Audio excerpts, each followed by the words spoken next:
அனைவருக்கும் அன்பு வணக்கங்கள். வேலுண்டு வினையில்லை, மயிலுண்டு பயமில்லை, குகனுண்டு குறைவில்லை, கந்தனுண்டு கவலை இல்லை. முருகப்பெருமானுடைய அளப்பரிய பெரும் கருணையினாலே வேல் மாறல் விளக்கப் பகுதியை ஒவ்வொன்றாக அனுபவித்து வருகிறோம்.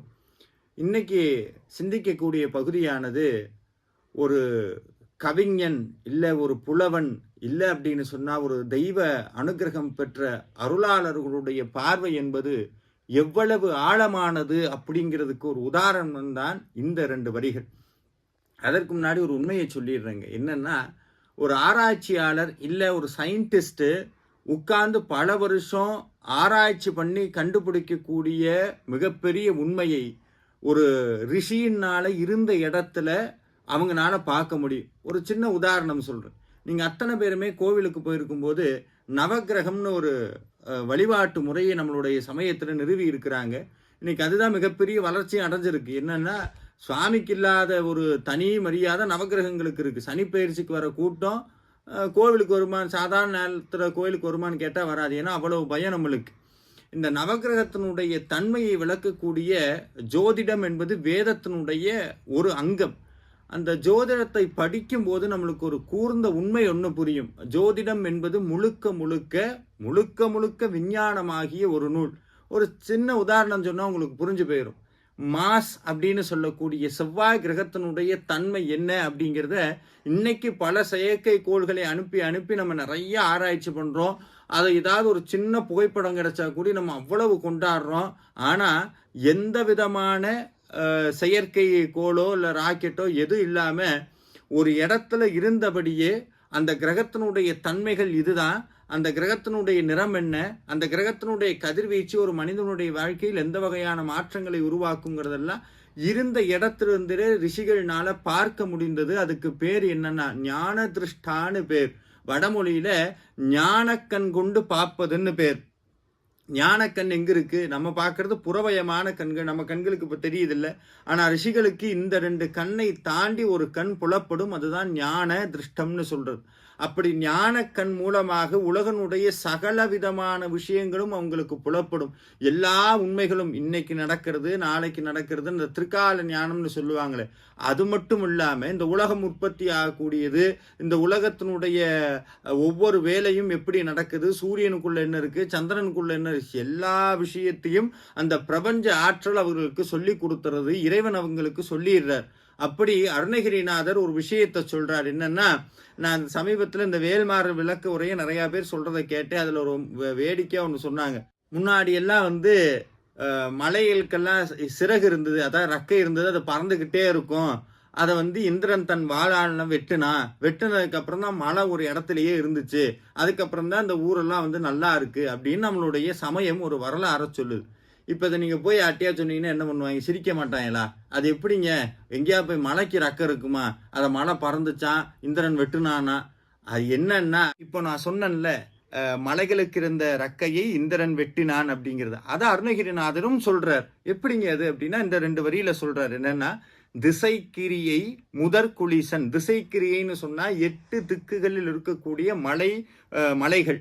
முதற்குளிசன்னு சொன்னா தேவர்களுடைய தலைவனா இருக்கக்கூடிய இந்திரன். அறுத்த சிறை முளைத்ததென. அறுத்த சிறைனா, சிறைன்னு சொன்னா இறக்கை, அறுத்த சிறைன்னு சொன்னா வெட்டுப்பட்ட ரக்கைகள் மீண்டும் முளைத்தது போல.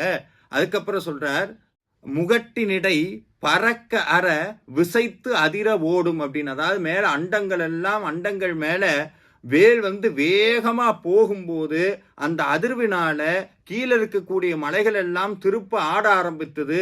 அதை ஆட பார்க்கும் போதே என்ன தோணுதா, அந்த வெட்டுப்பட்ட ரக்கைகள்லாம் முளைத்து மறுபடியும் மலையெல்லாம் பறக்க ஆரம்பிச்சிருச்சு போல அப்படின்னு ஒரு பதிவை சொல்றார். இதை நீங்க மேலோட்டமா பார்த்தீங்கன்னா இந்த நான் முன்னாடி சொன்ன வரலாறும் இதுவும் ஒரே மாதிரி இருக்கிற மாதிரி தோணும். ஆனா ஒரு சயின்டிஸ்டும் ஒரு அருளாளரும் எங்க வேறுபடுறாங்கன்னு சொன்னா, சயின்டிஸ்ட் பார்ப்பான், அப்படியே ரஃபா சொல்லுவேன், நம்மளுக்கு புரியாது. ஆனா ஒரு புலவன்னால, ஒரு கவிஞனால, அதுவும் முருகனுடைய அருள் பெற்ற கவிஞனால இந்த மாதிரி மிகப்பெரிய விஷயத்தெல்லாம் போற போக்கில் கவித்தன்மையா சொல்ல முடியும். இந்த ஆக்சுவலா இது என்னன்னா, மலைக்கு சிறகு இருந்ததுன்னு சொல்றது என்னன்னா, மலை அசையும். உண்மையாலுமே மலை அசையும். எப்படி சார் மலை அசையும் பார்த்தீங்கன்னா, நீங்க மலை உருவானதுடைய அந்த வரலாறை எடுத்து படித்தா ஒரு உண்மை புரியும். என்னன்னா, கீழே இருக்கக்கூடிய பூமி தட்டுகள் நகர்ந்து கொண்டே இருக்கிறது. நல்லா கற்பனை பண்ணிக்கணும். அது நகர்ந்து கொண்டே இருக்கிறது. ஒரு கட்டத்துக்கு மேல நகர நகர இன்னொரு இடம் நகராம விட்டா இரண்டும் மோதி மலைகள் உருவாகுகிறது. இதுதான் மலை உருவாகக்கூடிய வரலாறு. அப்படி அந்த தட்டு மூவ் ஆகிறதான் நம்ம சமயம் என்ன சொல்லுச்சு, ரக்கை இருக்குன்னு சொல்லுச்சு. இப்ப இந்திரன் என்ன பண்றான் அப்படின்னா, இப்படி நீங்க நினைச்சு பாருங்க, நீங்க ஒரு இடத்துல இருக்கீங்க, ஊட்டின்னு வச்சுக்குவோம். இந்த ஊட்டி கடையில் இருக்கக்கூடிய அந்த தட்டு நகர்ந்துகிட்டே இருந்ததுன்னா என்ன ஆகும்? ஊட்டி ஒரு இடத்துல இருக்காது, இன்னொரு மலை உருவாகும், இன்னொரு மலை போகும். அப்போ ஏதோ இயற்கையினுடைய சக்தி அந்த நகரக்கூடிய தட்டுகளை நிப்பாட்டியது. அதுதான் இந்திரன் ரக்கையை வெட்டினான்னு ஒரு கவிஞன் சொல்றான். இது என்னன்னா, எளிமையாக புரியும்படி கவித்துவத்தோடு அந்த வரலாறை நமக்கு சொல்லுகிறார். இதுல என்ன அழகு அப்படின்னா, அந்த மலை அதிரக்கூடியது, கீழே பூமி அதிருது. என்னன்னா, வேல் அந்த அளவுக்கு வேகமாக செல்கிறது அப்படிங்கிறத அருணகிரிநாதர் சொல்றார். இன்னொன்னு என்னன்னா, இந்த பிரபஞ்சம் முழுக்க முருகனுடைய கண் பார்வையிலே அப்படியே இயங்கிக் கொண்டிருக்கிறது.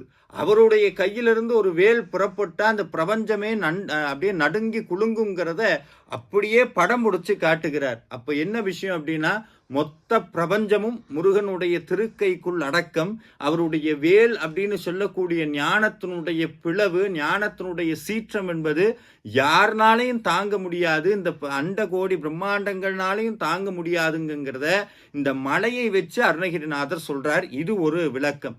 ரெண்டாவது என்ன அப்படின்னா, இந்த அதிரக்கூடிய அந்த என்னன்னா, மலைன்னு சொன்னா நம்ம மனசை கூட நீங்க கம்பேர் பண்ணிக்கலாம். அப்படி இந்திரன்னு சொன்னா ஐம்பொறிகளுக்கும் தலைவன் இந்திரன். இந்திரங்களுக்கெல்லாம் இயந்திரம்னா நம்ம உடம்புக்குள்ள பஞ்சேந்திரியம், ஞானேந்திரியம், கர்மேந்திரியம்னு நிறைய இதெல்லாம் அடக்கும் போது நம்மளும் இந்திரன் ஆயிரும். இந்த மலைங்கிற அந்த மனசு பறந்துகிட்டே இருக்கு. நம்மளுடைய ஐம்புலங்களையும் கட்டுப்படுத்தும் போது அந்த மனசுக்கு உண்டான சிறை, அந்த மனசுக்கு உண்டான ரக்கை வெட்டப்பட்டு மனசு ஒரு இடத்துல இருக்கு. அப்படி அந்த இருக்கும்போது அப்படியே முருகனுடைய ஞான வேல் பாயும் போது மனசு மறுபடியும் அப்படியே தடுமாற்றம் அடையுது. இது உண்மைதானா, இது பொய்தானாங்கிற அந்த தடுமாற்றத்தை தவிர்த்து மீண்டும் முருகனுடைய அருள் ஞானம் உள்ளே பாய்ச்சுங்கிறது இன்னொரு அர்த்தத்தில் எடுத்துக்கலாம். இல்லை என்ன அப்படின்னா, என் அன்பு குருநாதர் ஜெயமோகன் சொல்லுவார், எப்பவுமே மிகப்பெரிய தத்துவங்களை எல்லாம் பக்கம் பக்கமா சொல்றதுனாலையும் எழுதுவதனாலையும் அந்த தத்துவத்தினுடைய உண்மை சாரம் குறைந்து விடும். அதனாலதான் ஞானியர்கள் எல்லாம் 2 வரியில் எழுதி வச்சாங்க. இப்ப அருணகிரிநாதன் அதையே பயன்படுத்துறார். என்னன்னா, இந்த 2 வரியை நீங்க படிக்கும்போது உங்க அனுபவத்தினால அது மனசுக்குள்ள அப்படியே விரிந்து உங்களுக்கான ஒரு தரிசனத்தை அந்த 2 வரிகள் கொடுக்கும். திருப்ப நீங்களும் படிங்க, நிறைய தத்துவங்களை வாசியுங்கள். முருகனுடைய அருளால இந்த 2 வரியினுடைய உண்மை உங்களுக்கானது எதுவோ அது உங்கள் மனதில் பூத்து விரியும். அந்த பூவினுடைய மகனந்தமாக முருகனுடைய புன்னகை இருக்கும் என்று சொல்லி விடைபெறுகிறேன். நன்றி, வணக்கம்.